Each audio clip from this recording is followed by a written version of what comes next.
Hi there, everybody. So I learned something new about Padlet that I thought I'd share with you because I think it'll help with organization.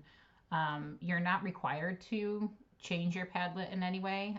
If you're working on it and this would help you, then please go ahead and do it. But if not, then don't worry about it.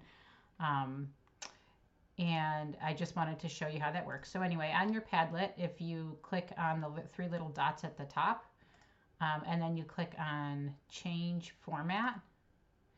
And then if you use shelf, then you can create these shelves for each of the text types. And then it keeps all of your entries on that same shelf. So it makes it easier for you to count your entries and that kind of thing, and for people to find your different categories of text. So you click on shelf, and then it's going to put everything into columns. I think this put everything into one column, and then you can move everything around. So my column 1 is going to be my first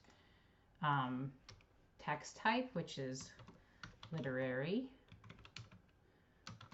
text, and then save, add column, informational text, add column, non-traditional text, and audio, visual, and finally video. Okay, so this is a photograph, and so I'm going to actually drag this over to visual, and it just drops right there. And so it's that easy. It's really, really easy to do. My informational text for timelines. This is also an informational text, so when I drop it in here, watch what happens. It just has stacked one on top of the other. So this was the article that I just dragged over, and underneath it is the book that I had dragged over in the first place.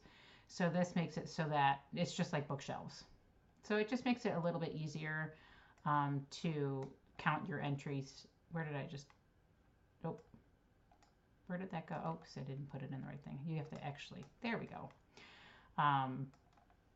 So again, you're not required to do this, but it might make it easier for you to just to organize your text set.